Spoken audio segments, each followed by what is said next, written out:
So Tina, thank you so much for joining us here today for an episode of Support is Sexy, a special video episode. I'm so excited to chat with you today. I'm really happy to be here, Elaine. So thank you for inviting me. My pleasure. Thank you. It's such an honor. And my first question for you is, when did you first fall in love with acting? Yeah. I think that that's a really wonderful question because I think about this often these days. I actually knew in maybe the third or fourth grade that I wanted to be an actress. I grew up in Evanston, Illinois, and back then drama was part of the curriculum, the educational curriculum. It wasn't, it may have been an elective, I don't remember, but it was part of every year of my schooling in Evanston, Illinois. And whenever I had the opportunity in drama class to, present or, do a character or whatever, that was a place that I got a lot of great feedback, like enriching feedback. And so acting was really the only thing I ever wanted to do. But the reason I say to you that it's a great question is because I think that we overlook how often the gifts that we have are actually presented, they present themselves in our early years. And if we don't have a family or a society that is capable of noticing what our gifts are and then helping us explore them, it's really easy to sort of bypass or just not connect with your gift. And then people are like, well, I don't have anything that like really drives me. But you probably did, right? And so for us to be able to take a moment and go back in our lives and figure out what made us glow? Where did we get our sense of I can from? Because in that, there very well may be a path to fulfillment, if not career. Wow, thank you. I have to tell you, I have done over 700 something episodes and asked that question hundreds of times, and I've never heard anyone break it down in the way that you have. It's really just a moment for a self-reflection, right? And a lot of us don't take that moment, especially about when we're looking for, people, I'm sure you've heard a lot, have asked the question, how do I know my purpose or what is my passion? And sometimes I think I've been guilty of this. I'm just thinking moving forward as opposed to looking back like, well, who am I? Who have I been? Who do I want to be? Just more of the sort of self-reflective questions. Yeah, and I would go so far, Elaine, as to say that again, you're making that statement is really brilliant on your part. Because, yeah, it is. Because in truth, it all boils down to self-reflection. Are we willing to take a moment with ourselves, be in our, what I call, take that inward glance, be in the closet with ourselves. Which can be scary. It can be scary. And I'll tell you, it can be scary like the boogeyman is scary. It's scary because we because believe it's scary. That's right. exactly It's make believe. Right. It's our perception. right. Yes, I get That's it. Totally. exactly right. But when you actually stop affirming that it's scary, yes, and actually start more objectively sort of looking at what that means and what might that look like in your life, all of a sudden you realize not only isn't there a boogeyman, not only is there not a Pandora's box, it's actually the path where I'm going to get so much of what I say I want, because I'm going to get myself down this path And then in getting myself, as I go down this path, I get to stretch into these ideas of, what might fulfill me. Do you think when it comes to, since we started off talking about gifts and mentioning passion and these kind of words that we hear a lot more now, do you think that it's more, your gifts are more, what do they say, nature or nurture? Or is it a combination of both? Because you mentioned about people being able to sort of shine the light on you or show you, maybe reveal to you things you didn't realize were inside of you by Yeah, way of their response to you. I actually am going to answer that question this way. I don't care. Oh, I great don't answer. I don't care if it's nature or nurture. What is important is that we each must be accountable to the life that we have been given. And, there's a lot of things that take place in our lives that we have no control over. And as a young person, you don't have control over nature or nurture. But there comes a point in all of our lives where we have control. And from that point forward, we have to be accountable to that control. And From how that do, point first, for we can become the nature or nurture that we need to fulfill our destiny, to figure out what that is, and then to fulfill it. I have so many questions already. Obviously, the interview just started, but I have so many. It's going to be a therapy session for me, Tina. This is wonderful. I love it. But okay, so I'm gonna try to slow down in my head. I just have so many questions based on what you. I don't want to, we can, No, but no. It's so great. It's so wonderful. Thank you. I love these conversations. I get a sense that you're like I am. I could talk about this kind of thing all day. But I'm interested for you, just speaking about acting specifically, to stay with that for a while. Was there a moment that you felt like, I know you talked about fourth grade or so, but was there a moment where you really felt like this is it? Like, I know this is what I want to do. And I asked that too, because I know I was looking at some research and videos and different things about your earlier, you speaking about your earlier days. And I know you had this moment where you had this absolute stage fright, I guess you would call it. And I was wondering, oh, that's so interesting that that didn't stop you from moving forward. It seemed like it more so propelled you to say, I'm afraid of this thing, but I'm still going to have the courage to pursue it. So was there something in you that moment that you, where you were like, this is what I want to do no matter how afraid I am? yeah, that's beautiful. So yes, let me just say that I had debilitating stage fright in the Mm. grade. I was scheduled for the student talent show, and on the day of the talent show, and up until that moment, I just in my head I was good at everything, right? And at, let's say, 10 o'clock in the morning, I'm in gym class and we get the roster for the talent show that's going to happen at like 2. And I see my name at the top of the list. And for whatever the reason, I go, and that moment of, which was a fear-filled moment, that fear just baked itself into my being between 10 o'clock and 2 o'clock when I got on the stage. And when I stepped onto that stage and I took center stage and there were all these lights down on me and I heard the pianist, giving me the intro to old John Henry, I got up maybe 2 to 4 bars and then I froze. I froze so badly that everything went blank.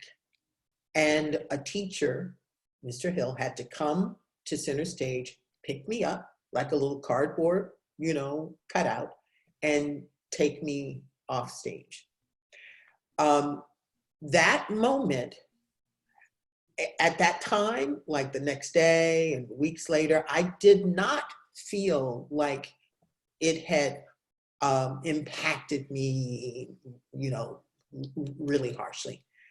But later in my life, as I am trying to navigate to this acting career, I start having in auditions the experience that I had on that stage. So that memory got re-triggered as I was, on my way towards the career that I wanted. The only thing I've ever wanted to do until I found inner fitness work was to be an actress, to be a sought after, respected, really, really good actress. That's what I wanted.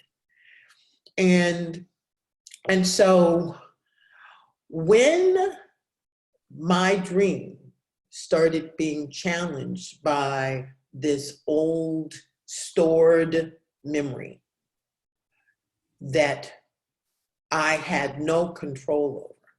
Literally, I would get a phone call and my hands would start to shake for the audition. I would put on my makeup like this, right? It was awful. And I tried everything I knew to try and resolve that because, I pride myself on walking my talk. And I knew that I was an authentic person.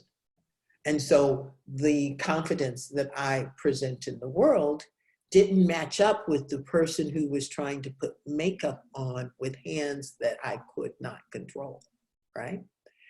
And so this is what I know today, and this is what I love sharing. My belief system, which I had started to really develop prior to the re-triggering of that event, was my belief is that we are here first and foremost to grow. Not to have babies, not to be married, not to have a fabulous career. First and foremost, we are here to grow. Because if we grow, then the species gets to evolve. Mm-hmm. And so, because I believe that we're connected to a fabric, the fabric of life, and that life is on its own journey, and we have the honor of being part of life's journey. And so I knew that if I were to fulfill my purpose, I would have to grow. And now everything that comes into my life is that opportunity to grow. And my tag in the work that I do, that I am as passionate about as I am acting, inner fitness, my tag is be fully alive. And so how does one be fully alive? I am on the journey of being fully alive when I die. When I close my eyes or take that last breath, it will be affirmed that I lived my life in the journey of being fully alive. And what does it take to be fully alive? What is that like for you? What does that look like for you?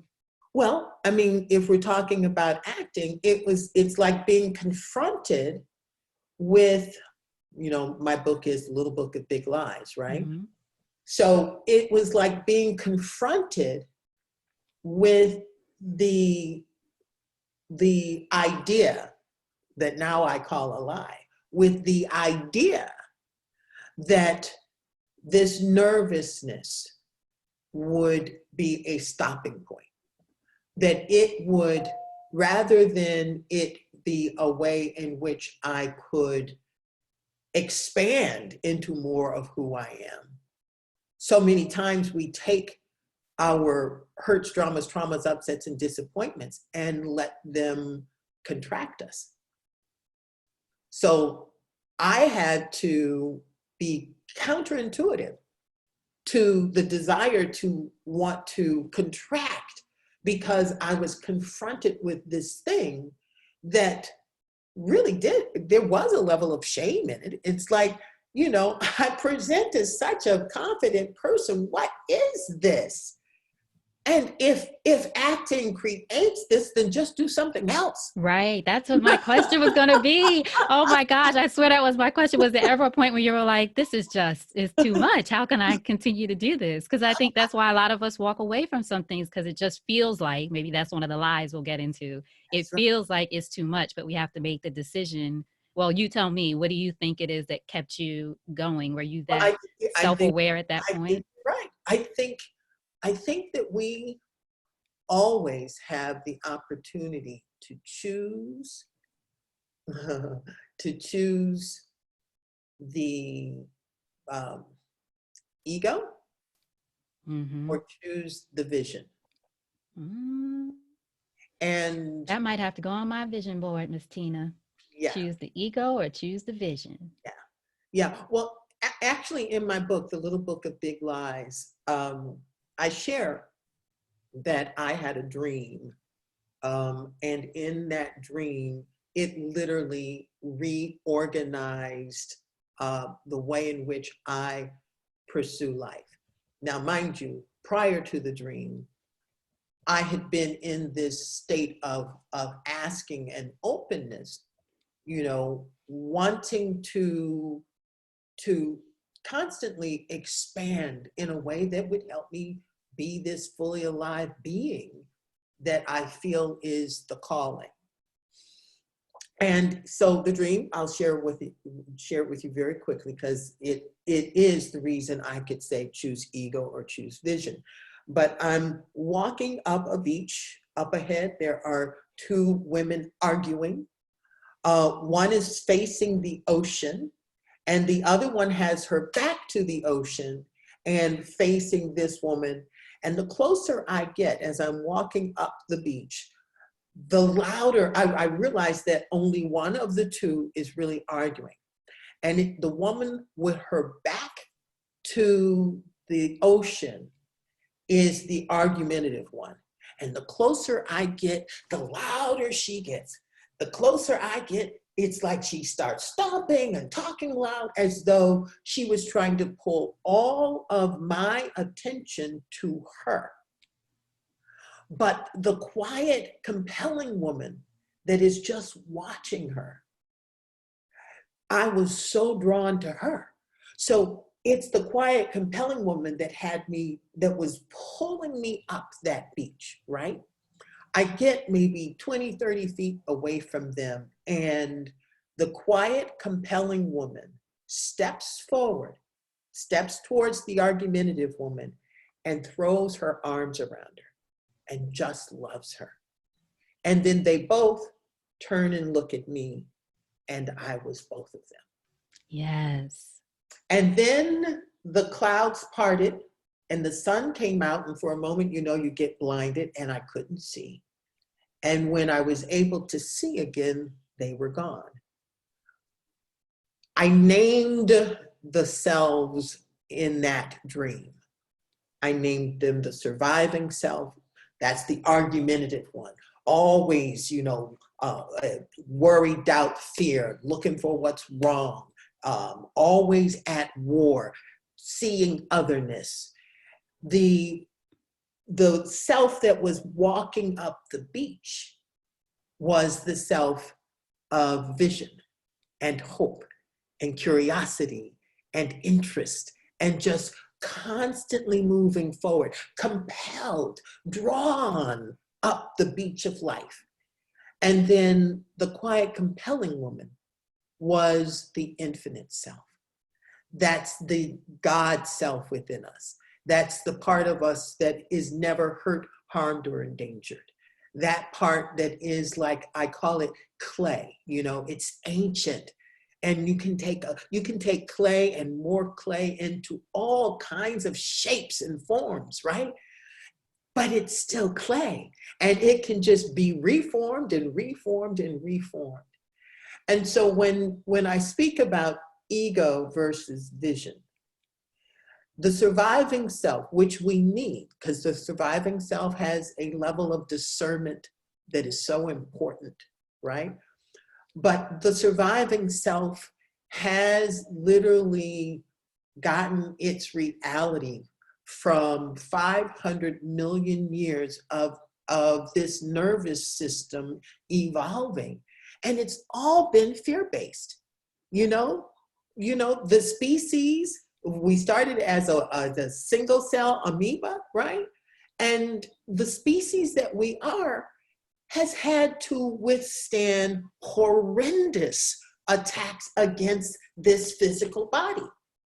So the fact that we are quick, to be worried about what's wrong, looking for the problem, because if we're looking for the problem, then we're going to be sure that we have our eye on the problem so that the problem can't be bigger than we can manage. Right. So that the saber-toothed tiger doesn't get us. That's exactly right. That's Right. exactly right. And so the surviving self has its place. But we now, with these frontal lobes and our ability to self-observe, we are so much more than the history of our nervous system. And we can start to behave more consciously and deliberately. And so a great question that I always am present to is, in this moment, which self is talking? Is it the surviving self, the thriving self, or the infinite self? Right. And I love too, just what you said, the acknowledgement that both selves are necessary, are a part of you. Like you said, the surviving self, that it serves its purpose. And even in your dream, the way the calm, compelling self, exactly, we're both doing the same thing. Embrace the other one. So it's not trying to say, well, I don't have an ego, get rid of the ego, or get rid of that part of myself. It's part of, like I just said, part of you, right? Yes, it's It's necessary for necessary. this world that we live in. Right. I love that. So let's talk more about, we've been mentioning it here and there. I know people want to know more about the little book of big lies. I want to talk about, especially some of the lies, since we're talking about this just diving into this level of self-awareness, the lies that a lot of us as women have been, whether we've been told or we've unconsciously chosen to believe over the years. What would you say that you found maybe are three of the biggest lies we tell ourselves, maybe either the biggest or the most dangerous lies, and how can we move beyond those? Yeah, yeah. I'm going to show my book because Yes, please. there's such a journey to this little book of big lies actually, um, doing as well as it is doing right this moment. I would say that one of the biggest lies is that the person you see in the mirror is who you are. That's a lie, because particularly we see this, it's the case with everyone, but with women in particular, we see that we don't see that there's a self with needs inside of us that say, and that self matters, and that self requires its own time and attention. And so often what happens is, I'm so sorry, I thought this was off. That's okay. We're Uh, all doing multiple things going, right? It's okay. yeah, I thought it was Devices off. everywhere. Yeah. But we we we are we see ourselves as these physical bodies, but the true self is the self of our thoughts, our feelings, and our sense of ourselves and what's possible. If we're focused just on these physical bodies, then we are, and in this world, it makes all the sense in the world that we would be constantly in some sort of external engagement. in pursuit of career, in pursuit of kids, in pursuit of marriage, in pursuit of all of these external things, because we're trying to satisfy this idea of ourselves, which is a conditioned idea of ourselves. But when we take time, and I'm going to go back to your phrase at the very beginning of our interview, and we become reflective, then we know that there is more to us on the inside, and that the self that we are is a rabbit hole. And that by paying attention, if we don't pay attention to the hurts, traumas, upsets, disappointments, and fears that are real for every human being, what happens is that because these incredible brains that we have record everything, and our subconscious knows everything that we have ever experienced, and the surviving self kicks into automatic survival, and it is the surviving self's commitment to us to make sure that we don't find ourselves, that we stay safe, that we stay alive. Staying alive has nothing to do with being happy. That's right. Not if you want to be fully alive. The surviving self does not care one iota about your How happy, exactly, right. That's not the point. Right. Get over yourself, right? We just gonna get around this quicksand. Right.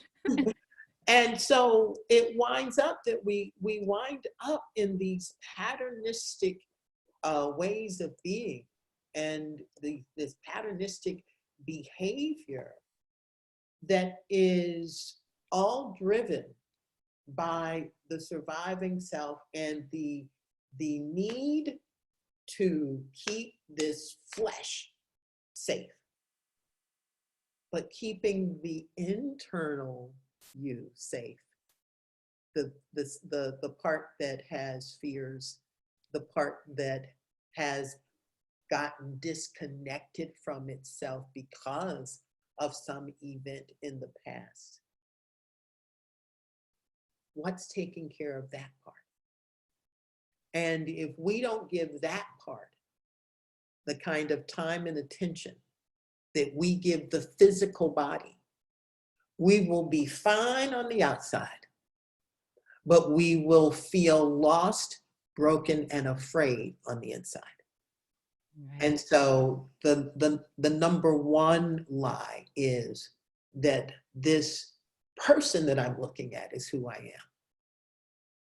When the truth is that you are your thoughts, you are your feelings, you are your ability to change, you are, in the work that I do, we have an acronym called CREW. You have a crew, and I am always encouraging people to crew up.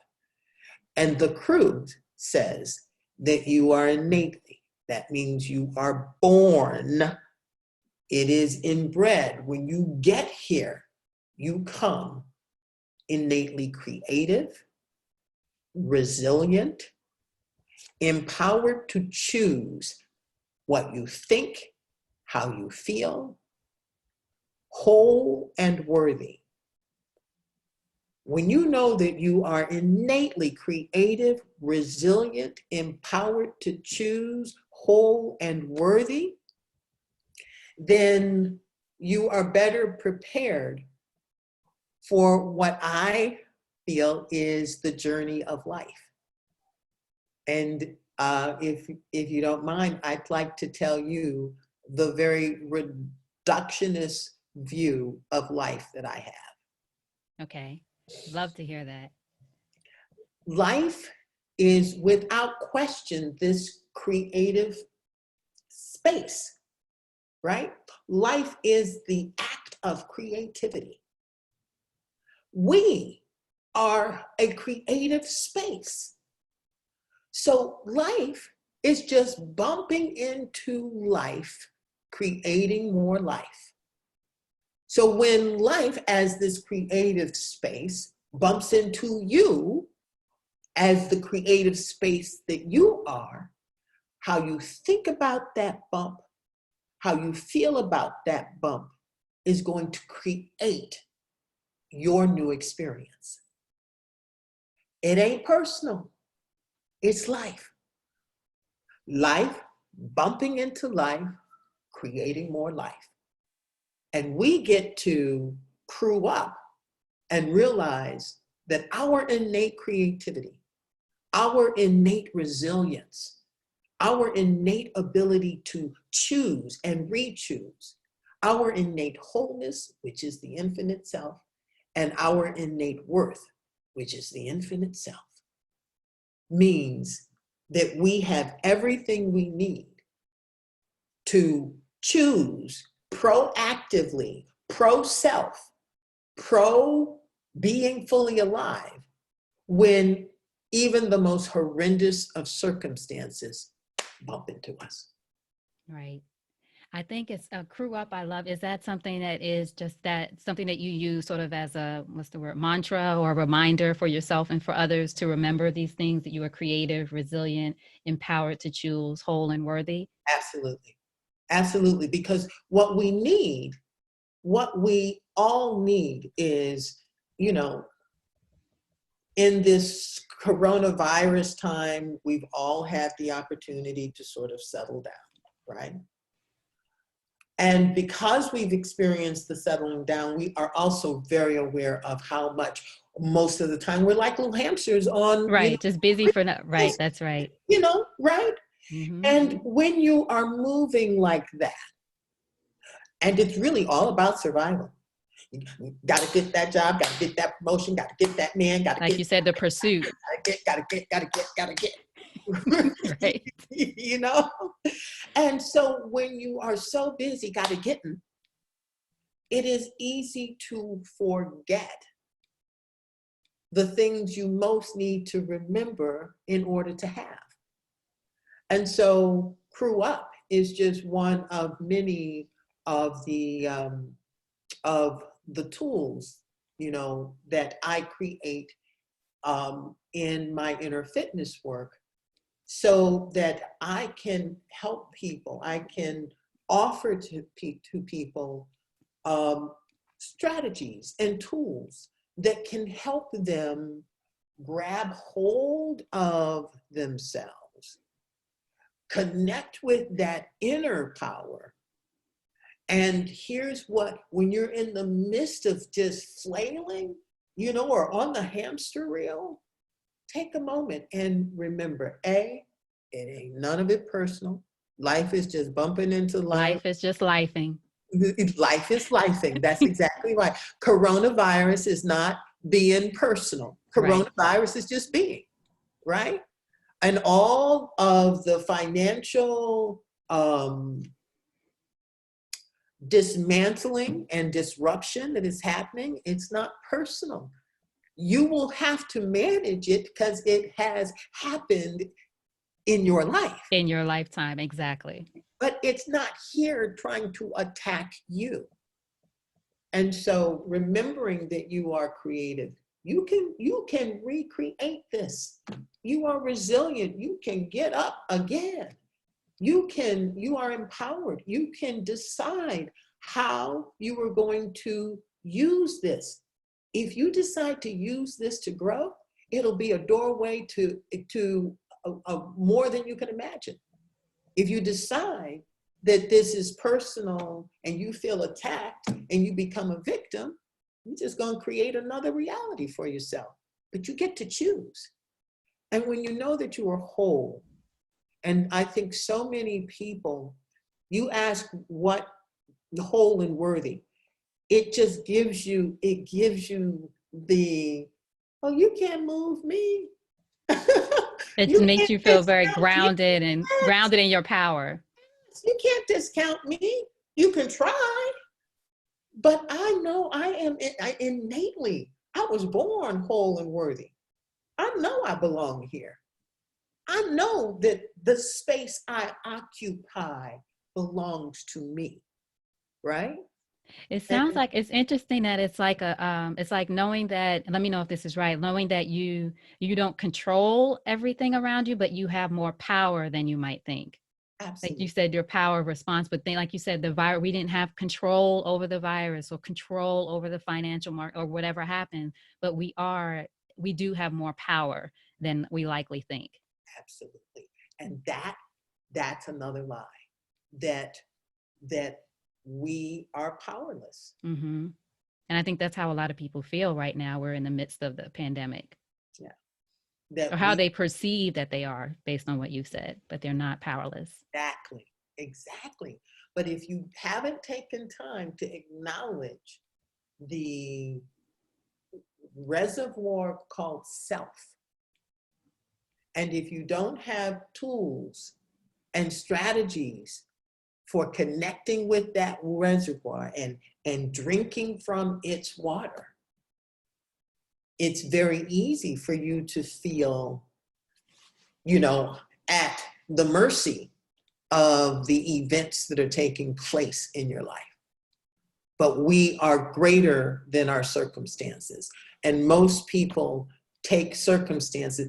I would say that everyone at some point has had a set of circumstances or an event that has taken place in their life that they feel was just too big, that part of their lives they're never going to be able to do anything about. That's a lie.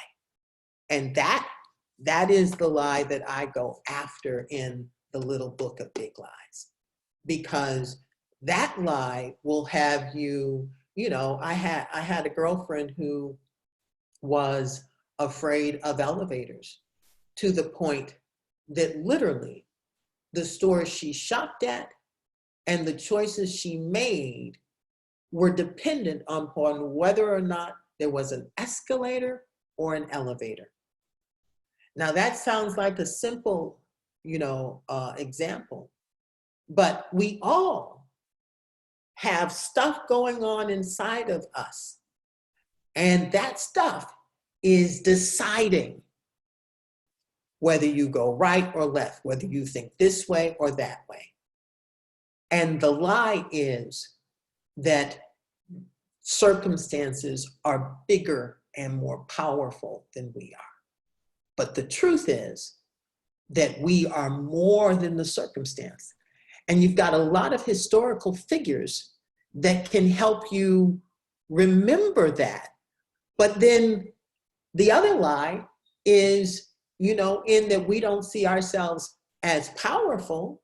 When we see a Martin Luther King create beyond all, odds, we think him special because we have adopted an unconscious idea of ourselves as not special or powerless. When we see, Gandhi, we think him special instead of recognizing the mindset that we all have access to, that says we are creative, resilient, empowered to choose, whole and worthy, and we can take a stand. And in that stand, we can create our own reality in spite of the circumstances. In spite of the circumstances, would you say, based on this level of, again, self-awareness that you have, I don't know if it sounds like it was very early on, even if you didn't have the name for it of inner fitness at that time, but early on in your career, how would you say this awareness has served you as an actress in an industry that, I mean, I'm not in the industry obviously, but that we have heard of can be very judgmental? you Well, know that you're putting yourself, and you're stepping into, and especially the story you've shared with us about stage fright or how you felt during those moments, and then you have to go into these places where you are potentially told that you're not the right fit or whatever that language comes out to be. How has that served you as a person in those environments? again, I go back to What am I paying attention to? Am I paying attention to my ego or my vision? Am I paying attention to the circumstances, which, every single day I know more and more and more that circumstances lie. And they lie. They're like bullies.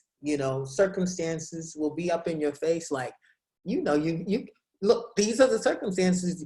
This is how it is. You can't get beyond me. This is the last line.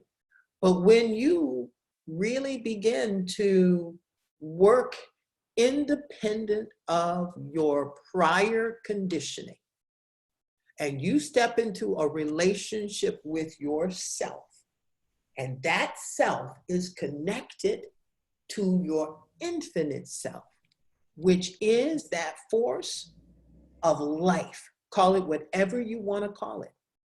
But that force of life, I call it God. But that infinite force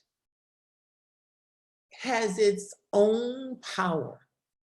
And when the relationship is about you with yourself and using everything in your life to grow you into more of your true self, not this thing that you see, then you truly can be in the midst of difficult circumstances and be undeniable. I have been in settings where people were not supportive, where people even wanted me to fail. But that's not the game I'm playing. If I pay attention to that, then I am giving my power to the circumstances. But if I believe that I am here to grow, and that that's my number one gift to humanity, if I grow, my family is better.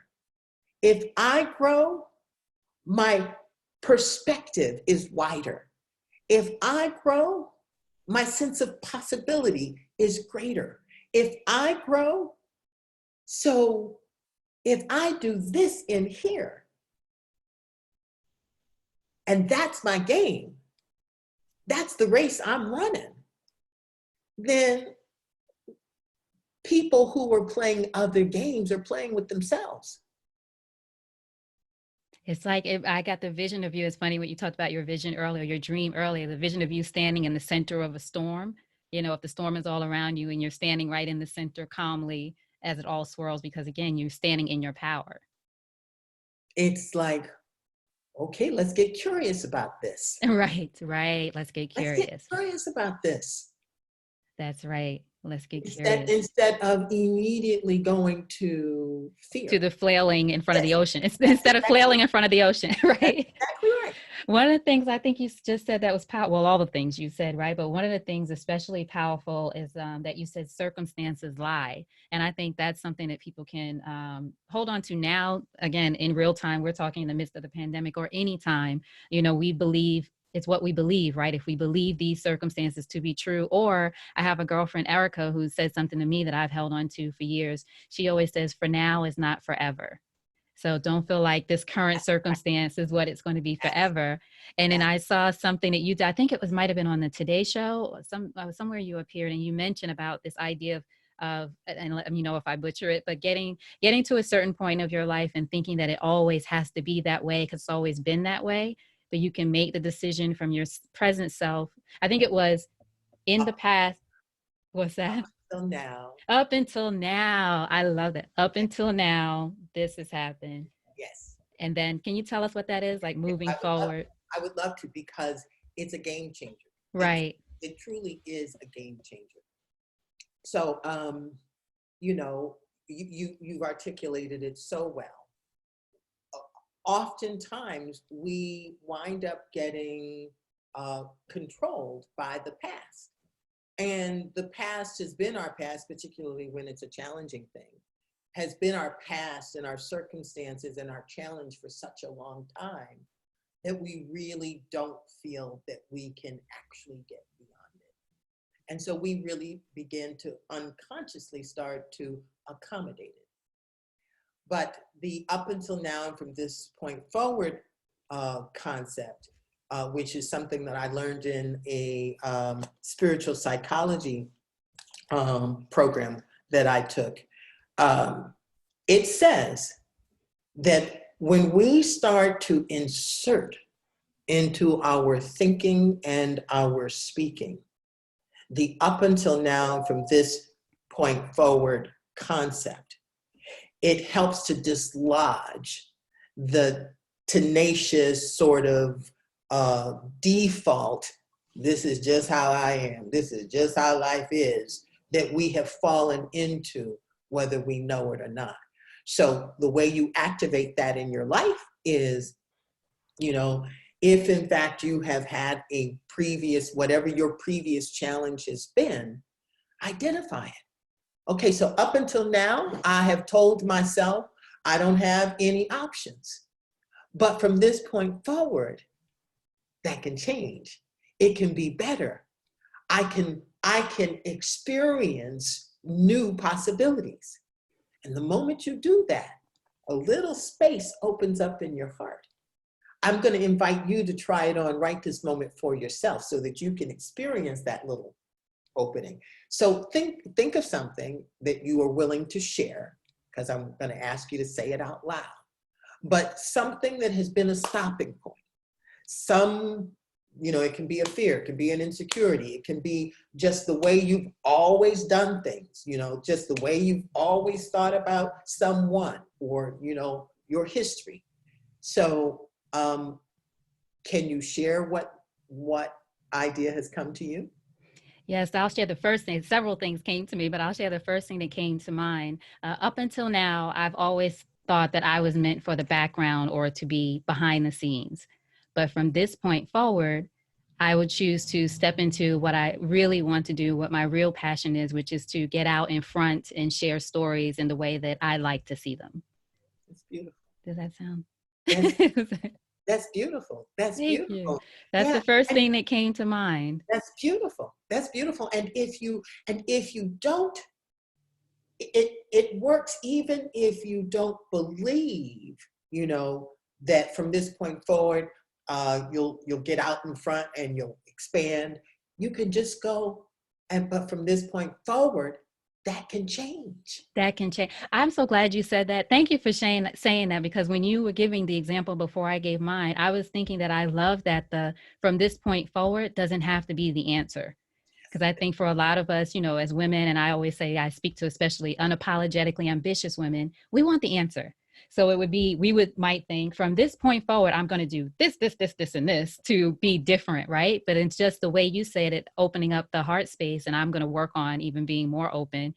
From this point forward, it can change. I don't have to know exactly how, right? I always say let go of the how, but that just opens up. I got chills actually just now. It just opens up like from this point forward, that can change. It doesn't have to look a certain way. And now here's what's really interesting.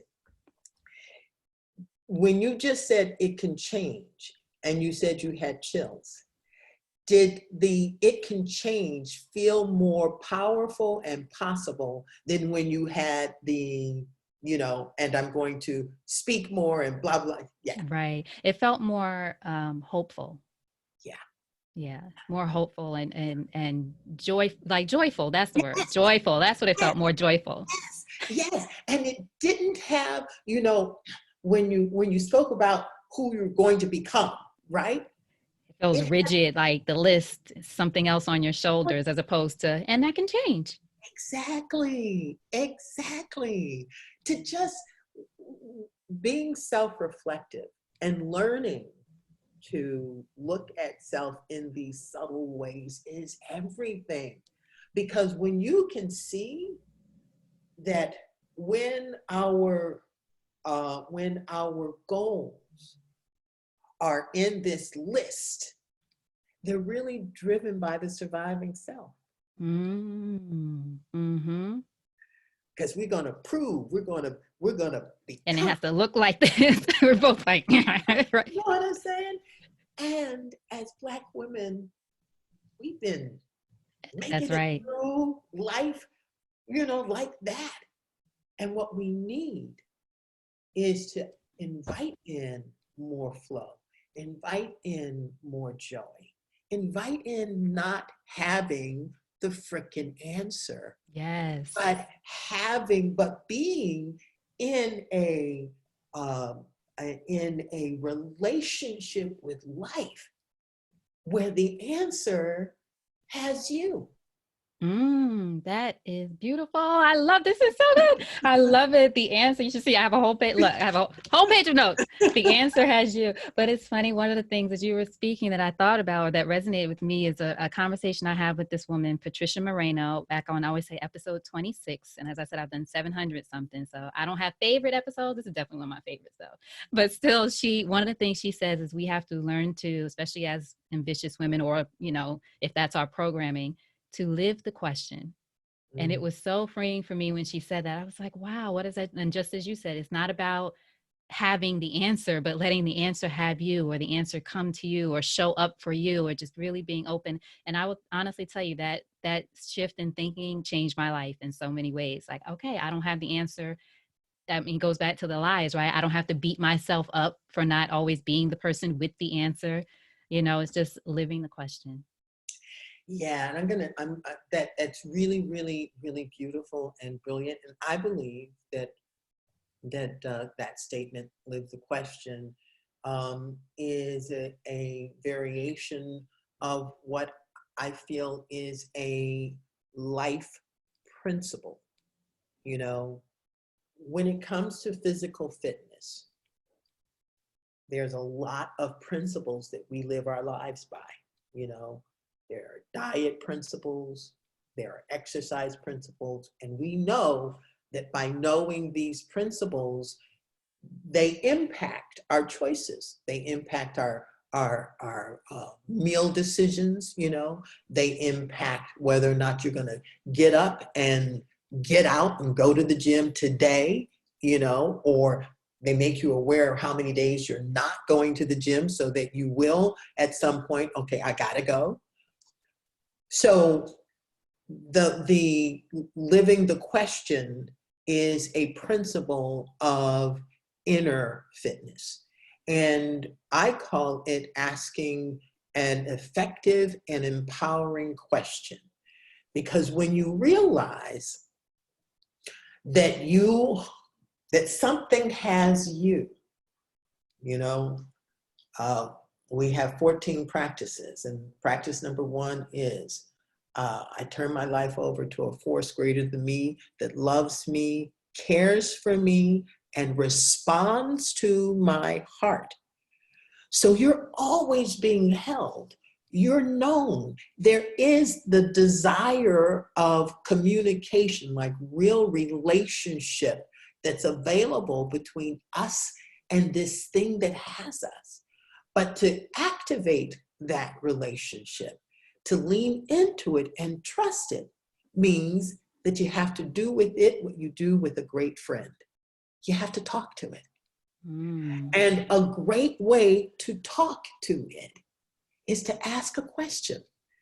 Because if you ask a question, just implied within your asking the question is the belief that something is listening. It's the belief that it's like an exercise of faith. It's an exercise of faith.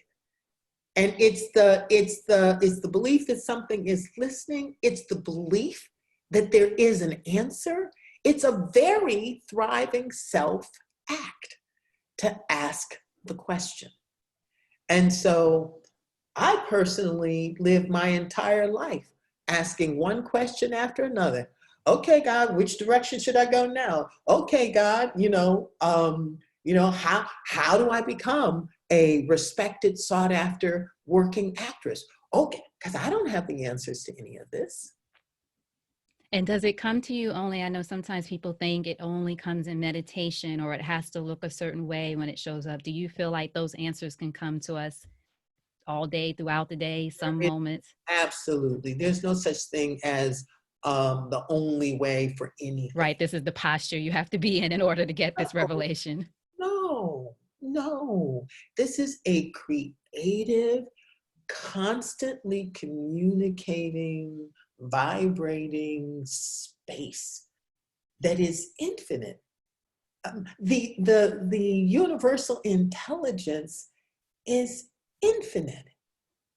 And the reason I champion inner fitness is because it allows us to quiet down all of the human circumstantial ways that we have come to know ourselves, so that a deeper, more resonating relationship can develop between us and the universal force that is always, always, always trying to rise within us and support us. How would you describe, or how would you define inner fitness? We've mentioned that term a few times, but is it a philosophy? Is it your own definition? Is it a practice? How will people know more about inner So, fitness? yeah, so inner fitness is, I define it as developing the mental, emotional, spiritual skills and practices that support um, resilience, relief, stress, and help in the process of resolving unresolved issues so that we can thrive. It's, inner fitness is, it's in the practice.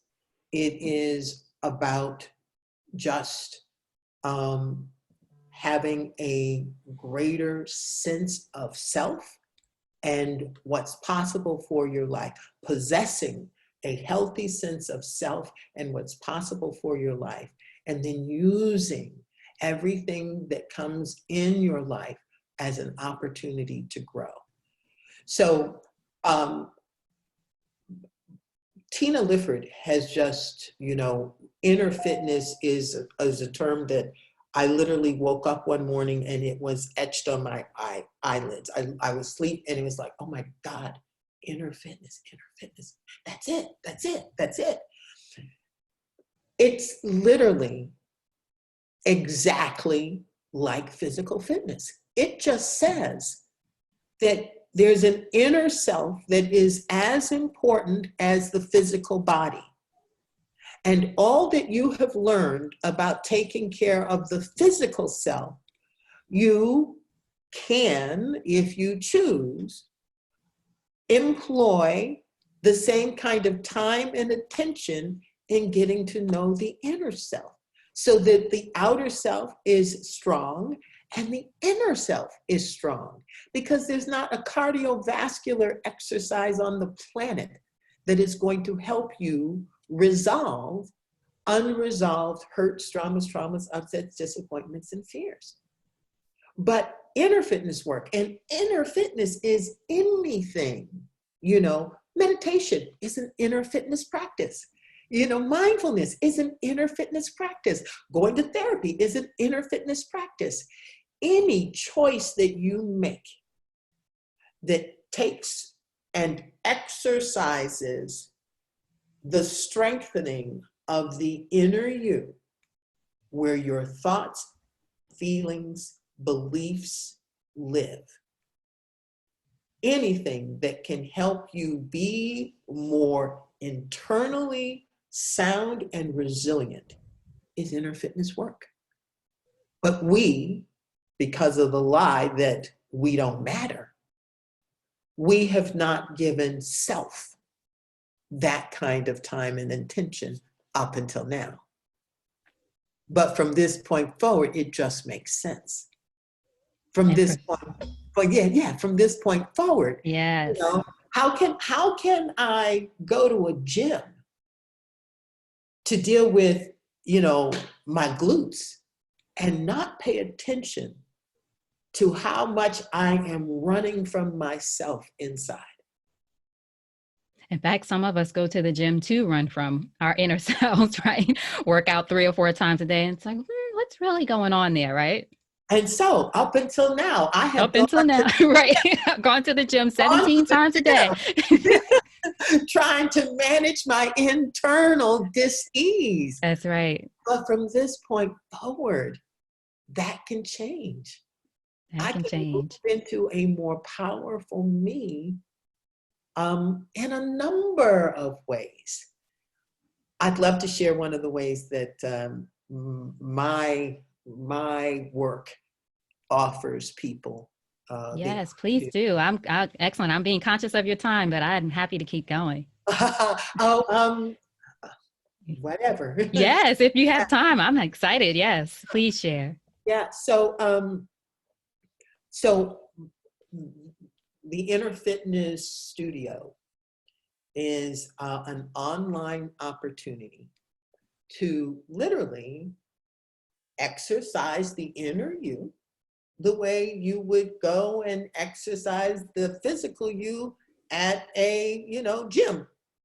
So our online studio, and you can go to my website at www.tinalifford.com, and you will find, you'll go to the store, and you will see the different courses that we offer. And it literally is, you come for an hour and you will definitely get an aha moment about your life. You come and the work that we do is about your life, and it's like going to a gym. But our floor mat is your journal. And our cool down is at the end of the 60 minutes. We always have leave room for open floor sharing. And it is just a really wonderful way to begin to reconnect with yourself, discover who you are, learn tools like up until now from this point forward. All the things that I talk about in the Little Book of Big Lies. And the thing that I love about this book, which is why I wrote it, is that at the back end of every single chapter of this book, there are clear and actionable to-dos, because that was missing for me when I was looking for, sound, repeatable, effective strategies for the incongruency, moving from the incongruent inner self, and the never let them see you sweat outer self. Right. A lot of books are theory and not application. Absolutely. Mm-hmm. Absolutely. And so the Inner Fitness Studio is a place where you can take these concepts, these success concepts that you've that you've heard forever and that you even apply. But most people are applying success concepts to their physical life. Right. Right. How do we take and apply those concepts to the inner self and to the expansion of self, so that we feel more aligned and comfortable and powerful being who we are?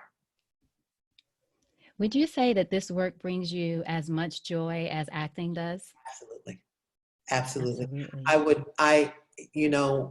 I am living a parallel experience of fulfillment, because the inner fitness work makes me a better actress.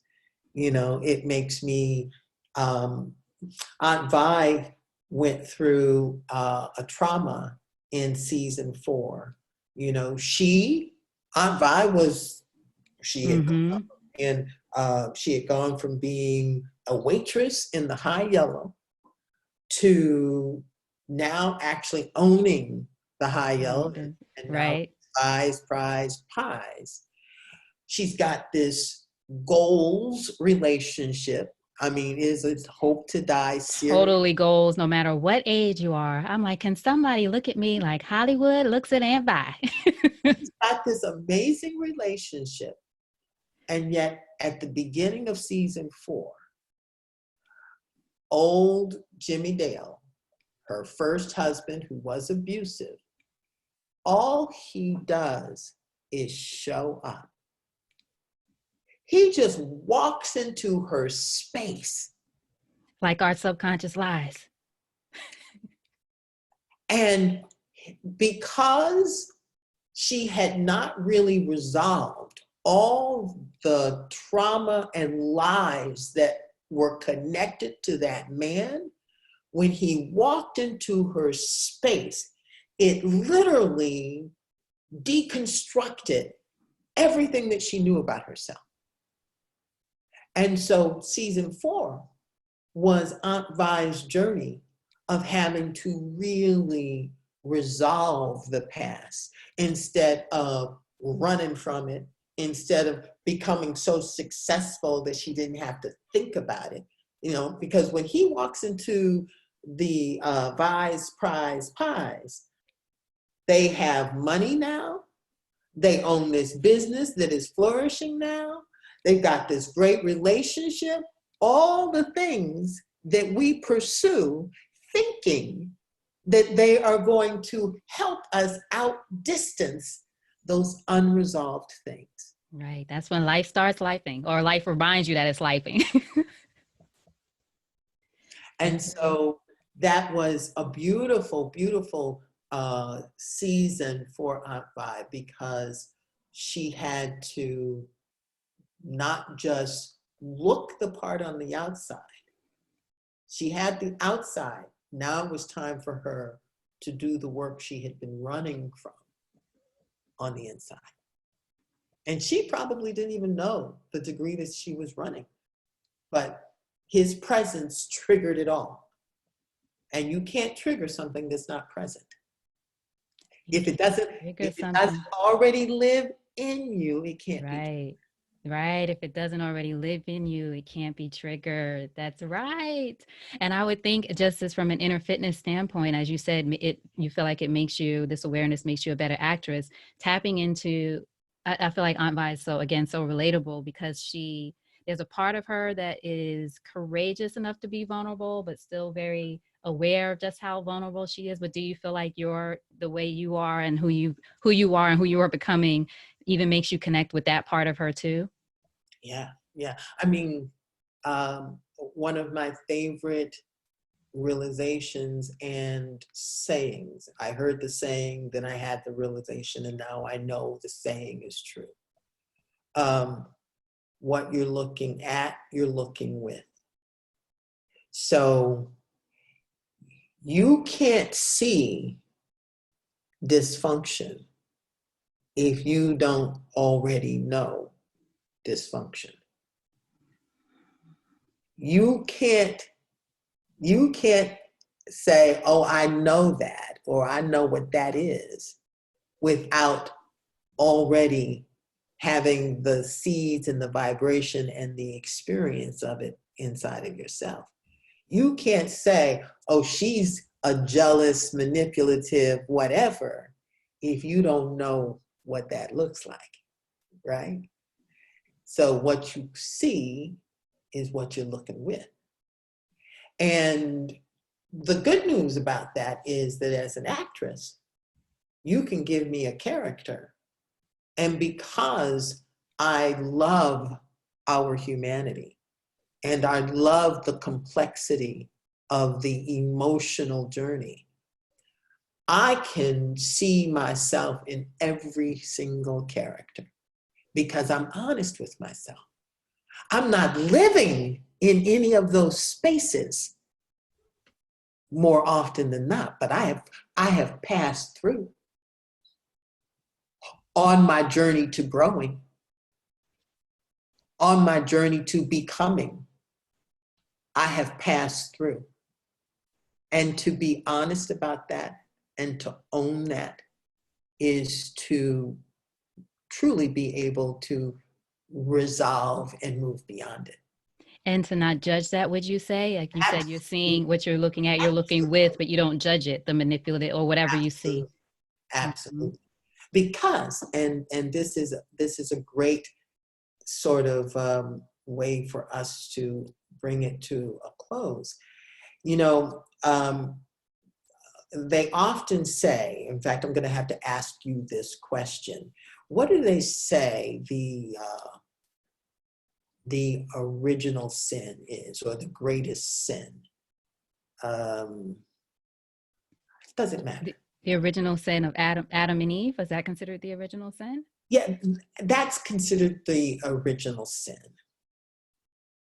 And as I'm thinking about Adam and Eve, I can probably even connect my feeling about the biggest sin. The biggest sin that we all are engaged in, perpetrate, and it is our job, our responsibility to move beyond this. The biggest sin is self-rejection. When we self-reject, we reject God, we reject truth. The levels of rejections that are enfolded in self-rejection are so deep that if you start to look at it, it's like, oh my God. The most important thing that I can learn to do on the planet in my lifetime is to truly reclaim myself from all of the subtle ways that I reject myself, from all of the subtle ways that I leave myself feeling not good enough, all of the subtle ways that I judge me. You know, God is not judging not one of its creations, not one. And we are so full of self-judgment that it literally has us disconnected from the truth of who we are, and therefore the truth of who God is. Mm-hmm. So in closing, Tina, if you think over your life and career and you had the chance to thank only one person whose support was critical to you personally or professionally, who would that be and what would you say?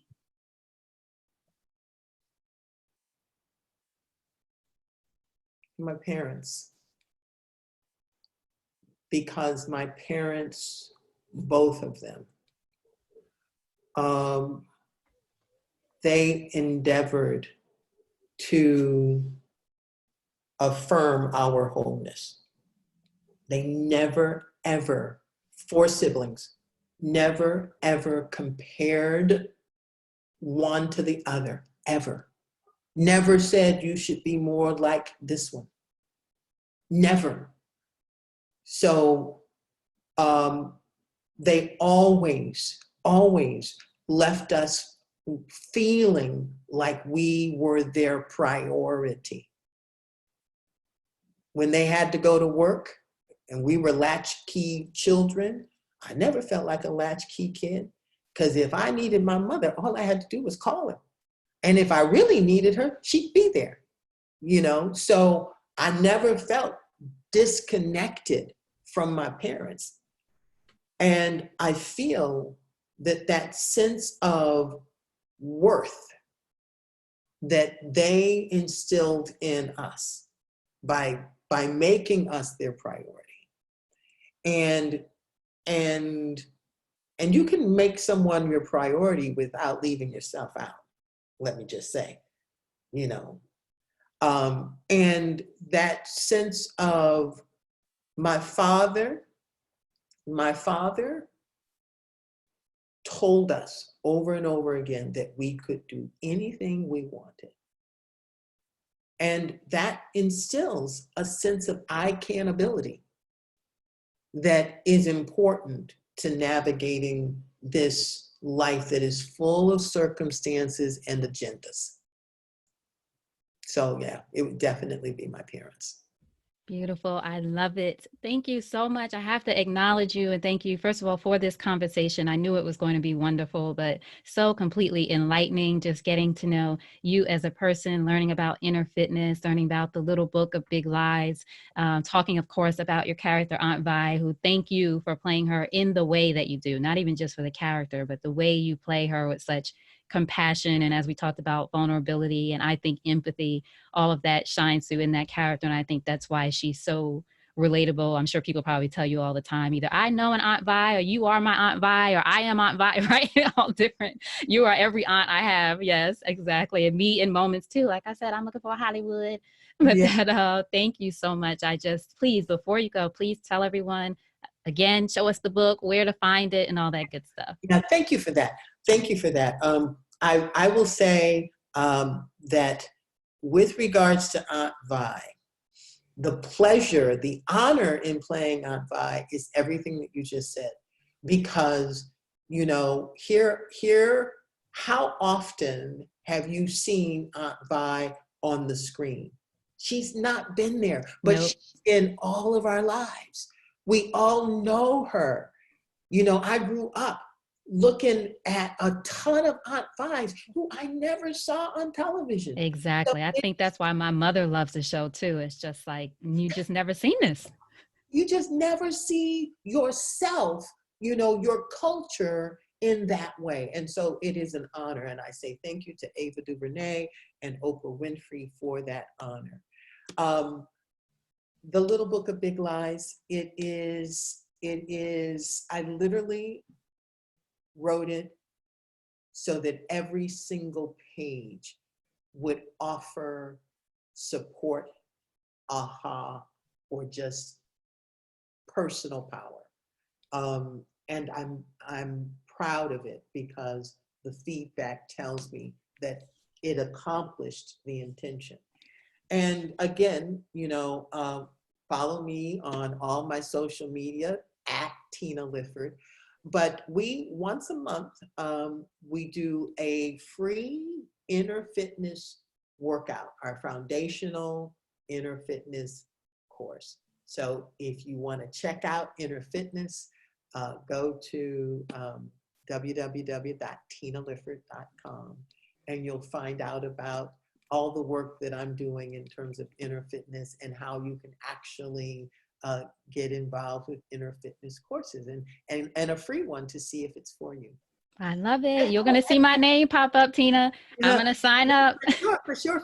And then I need to say, Iyanla Vanzant and we do Love from a Distance every Sunday at 4 p.m. Pacific. Yeah, you can actually go to www.lovefromadistance.info, where Iyanla and I have had the honor of interviewing in a Zoom setting. You have to register in order to participate. It's free. And we have had incredible Love from a Distance conversations with like Anthony Hamilton, Susie Orman, Hill Harper, Tina Knowles Lawson, Dr. Joy and Dr. Jess and Bakari Sellers. We're going to interview him this coming Sunday. So check out lovefromadistance.info. And then on Wednesdays, I do a just open to the community Wellness Wednesday, where people come into a Zoom setting and we just chat. And in the chat, I get to help them apply inner fitness concepts to their everyday experiences. Now, where can people find out about the Wednesday the workshop? Is that Yeah, on your website, yes, tinalifford.com? yeah, you'll Okay. do Wellness Wednesday, and that is a no cost experience. So yeah, check it Awesome. out. So I will, everyone who's, well, if you're watching this via video, I'll have the links below. If you're listening to the podcast, I'll have the link. We're going to have the links everywhere. There will be no excuse not to follow and get in touch with Tina. Tina, thank you. So I really appreciate you again, just Thank all you. of your work. And I'm so happy to hear just what you're up to and what you're doing now. And of course, if there's any other way I can support you, you just let me know. All right. I appreciate you. Your spirit, your beauty, your heart is really bright. Mhm. Oh, thank you so much. Hold on just a moment.